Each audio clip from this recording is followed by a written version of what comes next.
Hulle kon net 40% van kiesers oortuig om hulle kruisie langs die ANC se naam te trek. Fikile Mbalula, die sekretaris-generaal van die ANC, is die man in die stuur van sake van hierdie party en hy gesels vandag met Netwerk24. SG, welcome. Thank you very much.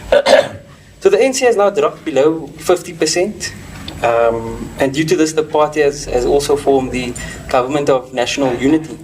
In the party's own assessment, where did you lose that support? Thank you very much and welcome to the Tulia House. We believe that we ran a good campaign. Odds did not favor us. To get 40% and 6 million people plus voting for us, it meant that we put up a good fight.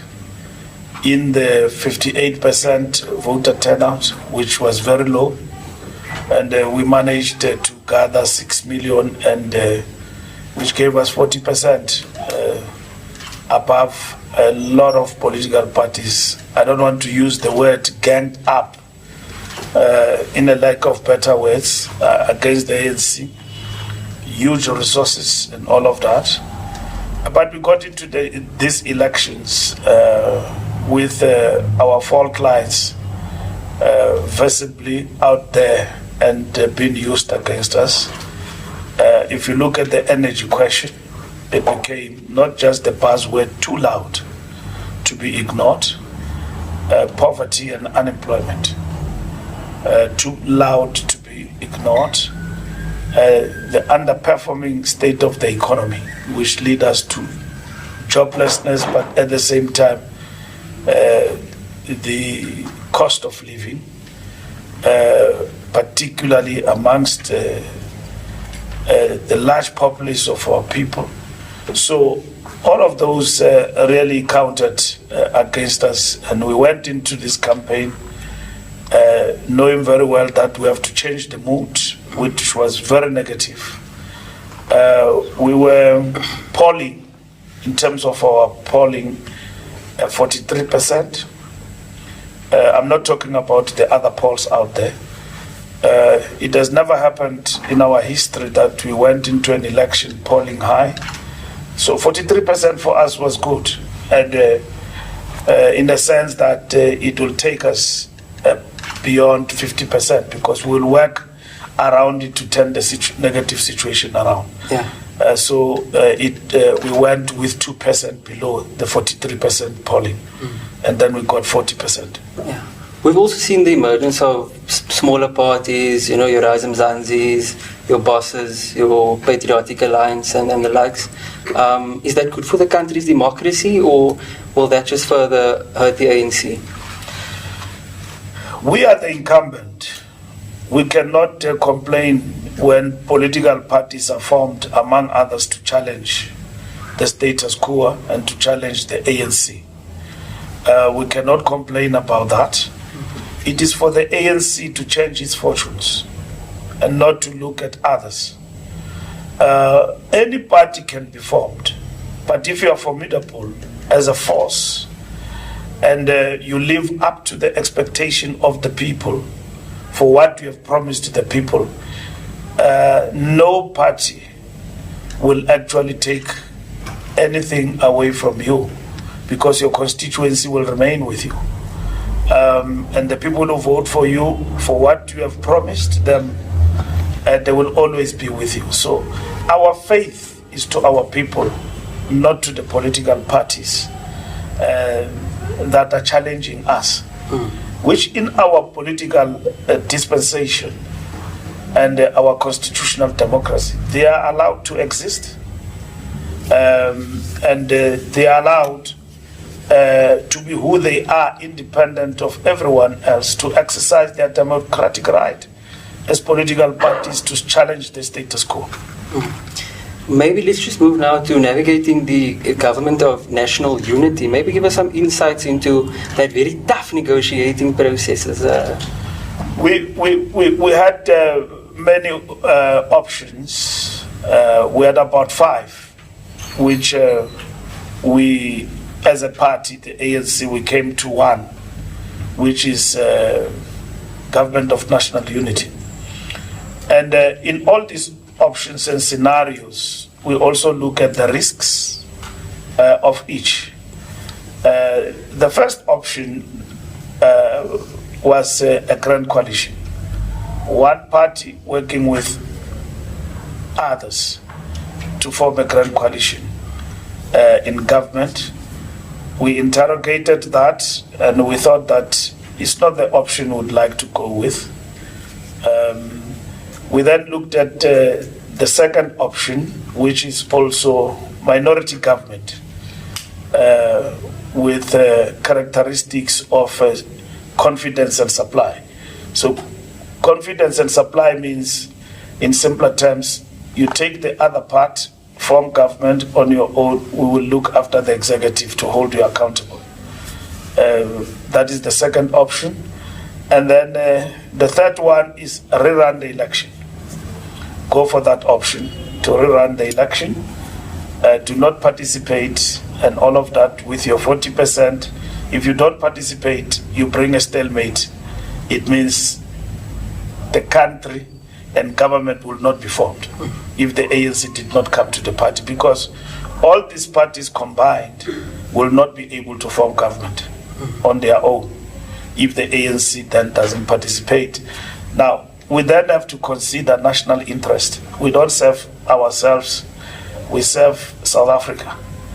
And living true to who we are as a party and the principles that define the ANC, among others, we say people first. So that moment, crunch moment, came to us, like almost in our face, that anything else like that will mean selfish interest, which you don't care about South Africa as a country. You only think about yourself, and the people will punish us further. That is the risk. But the other option, in relation to in the same vein, it means that you can go back and win. You can still go back and even go down further. So you need space to rethink and regroup. And then the other one is become a backbencher, stay in the opposition. We will become the biggest opposition party in the world. With 40%, 6 million people voted for us to continue. We decide to be in the backbenches and allow others to govern and say, okay, we'll support you, elect your own president and all of that, and then we will be in the opposition. It is disastrous, can lead to calamity for the party, the ANC itself, because you chose opposition when people gave you the mandate to continue to participate, albeit not on your own but with others. And then we looked at the last one, which is GNU. So what is GNU? GNU means multi-party, coming together and work with everybody but with a set of principles. What are those principles? Foundational principles is redress, constitutionalism, rule of law, work for the growth of the economy. Those are the foundational principles that will attract everybody to come and participate in the party. In that sense, you open for everyone. But equally, the party that has won a majority in the provinces and national must lead in terms of our coalition framework. So we stick with that, and we announced that. We took it to our NEC and we agreed with it, and so it has brought us to where we are. So, of course, in the negotiations, where you have not won outright majority, it's a give and take. You don't win everything and behave like as if you have won an election when you have not.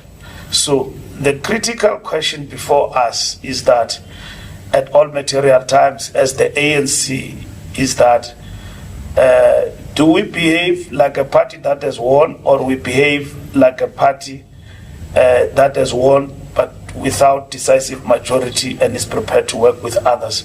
The answer is we are a party that has not won election outright, and it's a party that is ready to work with others to form a government.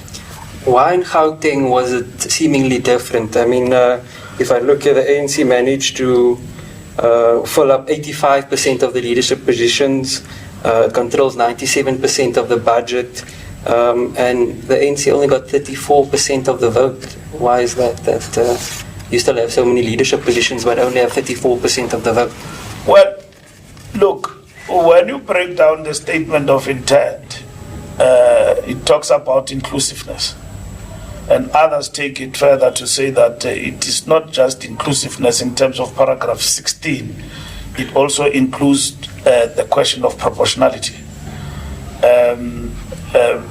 But that is not the case in this instance. We talked about a government of national unity in which the majority party leads but work with others, which is what we were prepared to do.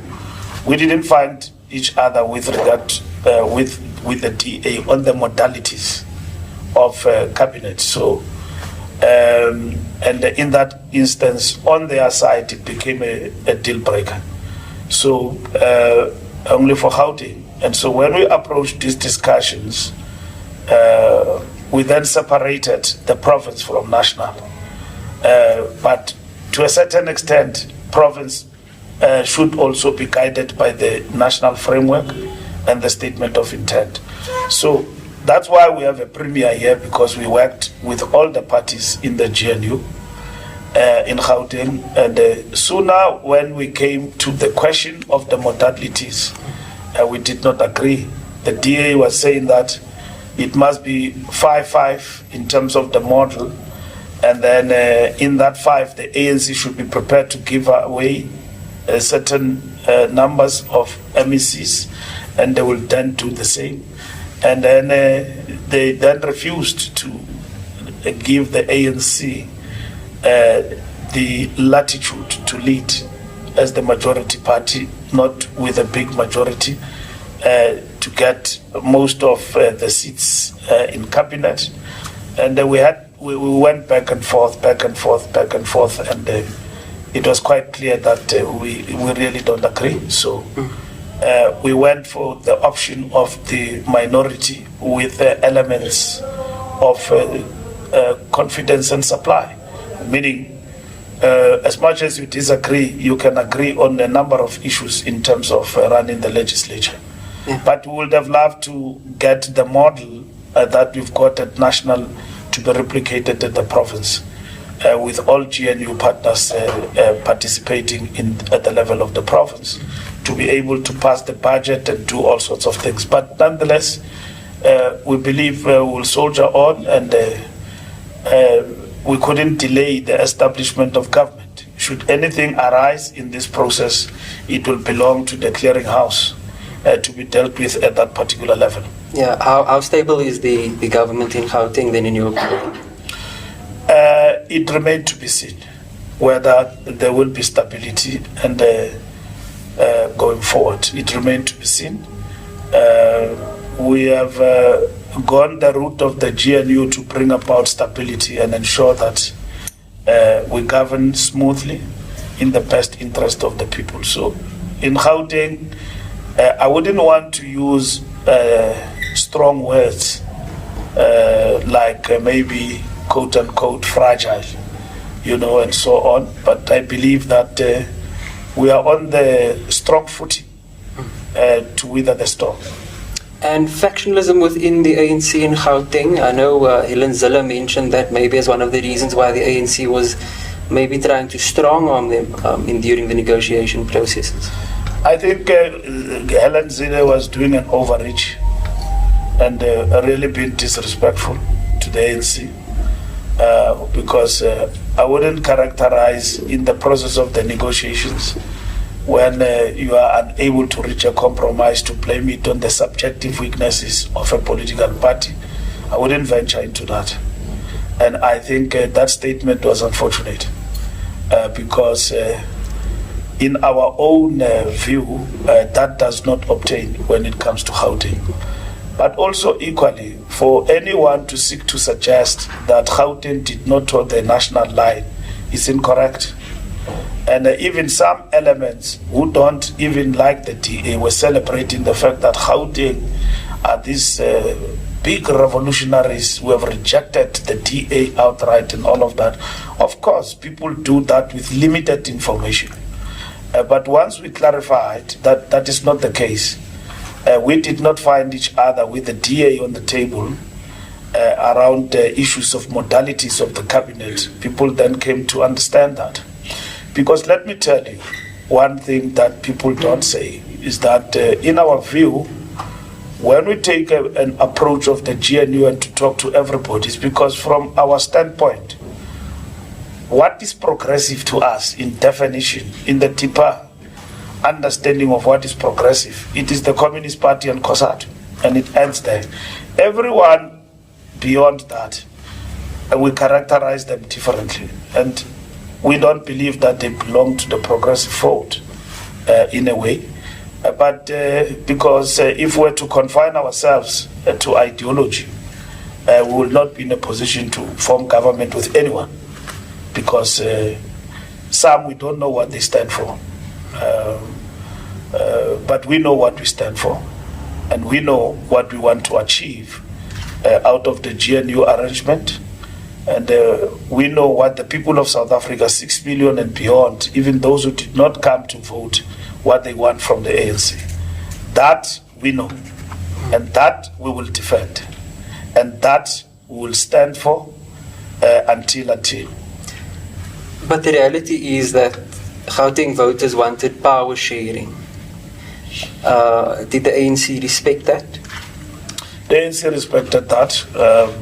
I don't know the definition of power sharing, because outright with not getting outright majority does not mean that there is no majority.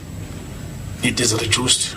So power sharing is not absolute in itself. It means it must be negotiated, and so it has got its own elements in definition and all of that. Like you may agree with everything else and differ on modalities, you should be able to compromise and come to the party and not reject everything outright. The DA has got an option of what they've resolved of going back to the benches, but in itself it's not the end. They are playing their game, and they will use the budgetary process not to bargain, but to push the ANC back, maybe. In relation to this province, it will be unfortunate because they should have taken part, but who am I? I'm not DA, so they can speak for themselves. Yeah. The relationship between the EFF, MK Party and the ANC in Gauteng, where do you see that? Because you are going to definitely lead votes in the provincial legislature, so do you see that working in Gauteng specifically? It has not worked in terms of the creation of this government. I don't see it working going into the future because there are parties, at least which we know and we've got experience with, in particular the EFF. It blows hot and cold. They are the first party that we spoke to in terms of this process of negotiations. I don't know what the Jacob Zuma stands for and what he wants. So I can't speak for that party, and I don't even know what it represents. Do they have a program? Do they have an ideology and all of that?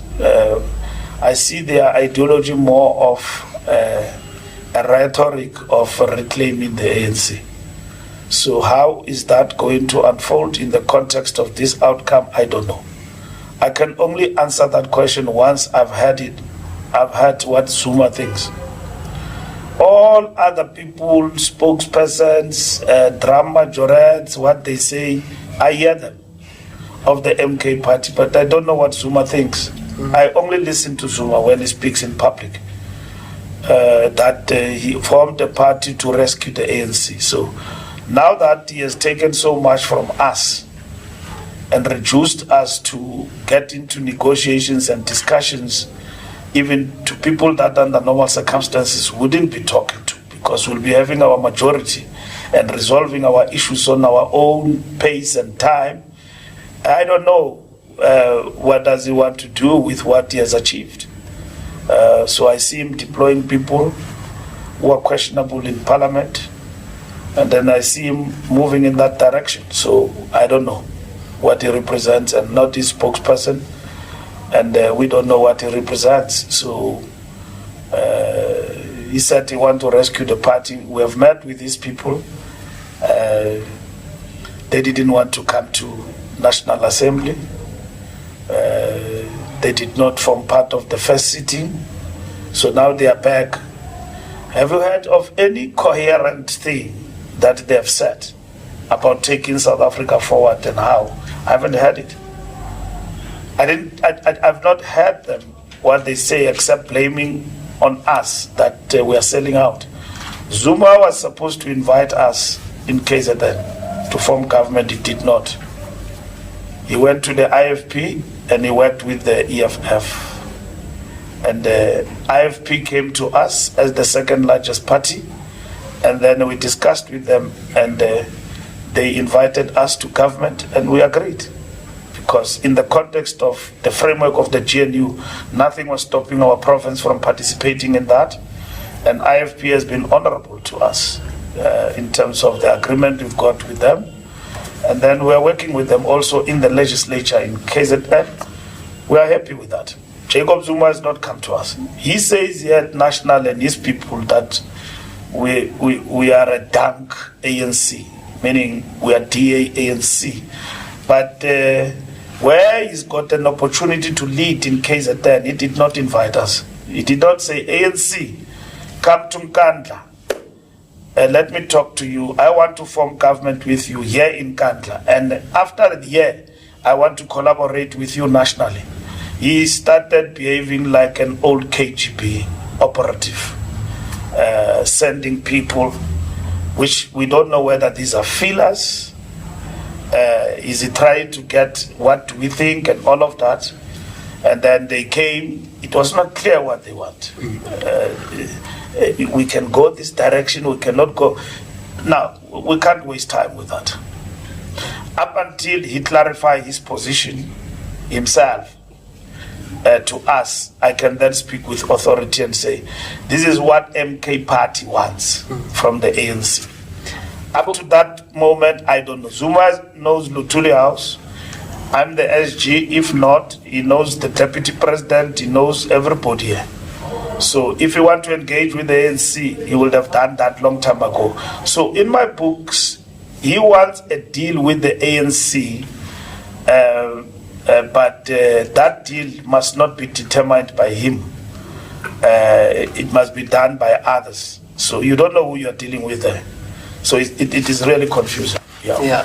Why is it so important for the ANC then to still, Jacob Zuma has formed his own political party. Why must the ANC come along and still say, listen, you have this disciplinary processes that you still have to answer to? Probably that may be unnecessary, like you say. We live in a society where in which the rule of law and our people use the courts to determine what they want. And Jacob Zuma is somebody who believes in litigation. So he has said that he's a member of the ANC, doesn't resign. He's forming a party, has taken our trademark, which is some controversies, left with it, changed it into a party. He has succeeded in that. We are challenging it in court. So anyone who claims to be a member of the ANC will be served with the papers and then be disciplined. So in this particular instance, I don't want to dwell too much on that point because I'm the Secretary-General, and at the same time I will face him in the disciplinary hearing on behalf of the ANC. Yeah. So I don't want to comment too much about that. So we're just following the due processes of our constitution. People have, escaped in the past, because when they went to courts, the courts ruled in their favor. And the court said that you must respect your own laws. So we don't care whether politically you are wrong or you are on the right side, but if when it comes to us, we evaluate the evidence, and in terms of that, we realize that you have undermined your own law, which is your own constitution, we will rule against you. So based on that experience, that's what have brought us to this point, that we must respect our own constitution, that when a member of the ANC have transgressed, the constitution is directing us what needs to be done. If somebody not forms a party, join another party, we don't even call a DC for that person. But when somebody says, I'm not voting for you, but I'm still a member, and then I'm a member of the ANC, you will be pursued in terms of the constitutional prescripts of the African National Congress. Moving now to the future of the ANC. The former President Thabo Mbeki mentioned just before the elections that he's concerned about the quality of members that the ANC is attracting. Do you share this concern with him at all? Yes, we do. It's not something new. Now that the elections is over, we're approaching another election. The mandate of the previous conference, and which is what we are pursuing, is to renew the ANC. We will have to give a report in that conference how far we have gone with that project. The elements of renewal include the fact that we've got to build a new type of cadre of the ANC, make it a point that that cadre is well informed, is an all-round cadre, is well empowered from an academic sense, but at the same time, that cadre also not in terms of academic sense is well empowered in terms of political education. They've got good analytical skills and the tools of analysis to be able to determine things for themselves and make up their mind. They are just not hoodwinked by slogans and rhetoric. Somebody says your leadership is selling out, is in bed with Zille. You must be able, wherever they are, to make a self-independent analysis that it is not possible. That could be a sellout position. The leadership position is consistent with the ANC strategy and tactics. So not just when you sit in a beer hall, somebody is pumping you rhetoric and slogans, and then you start running around as though these things are facts. The leadership's position at the present moment was to safeguard the outcome, not only in its favor, but to the interest of the people of South Africa. That is the responsibility of the revolutionary movement, not to perpetuate anarchy, because that's not who we are.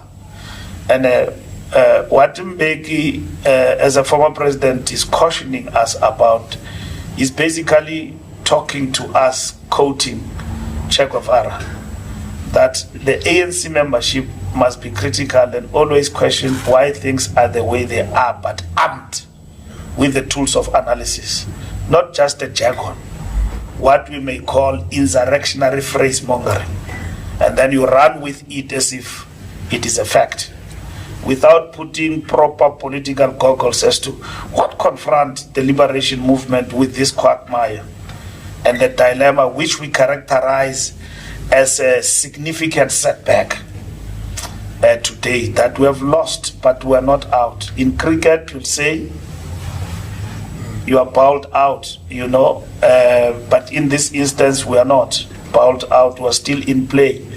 The possibility that we can win the overs that are coming is still there. The game is not over. Yeah. So we're still on.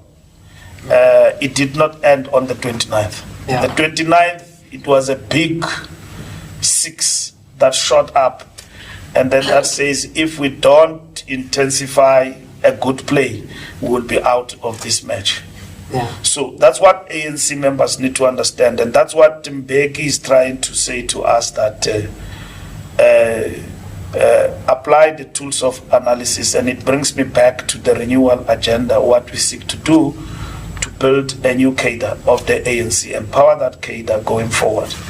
And it's a mammoth of task. But now that the elections are over, I can assure you and or everybody else that the ANC in the next year will be a totally different party altogether. Dit was Fikile Mbalula, die sekretaris-generaal van die ANC, wat hierdie week die onderhoud is. Baie dankie meneer.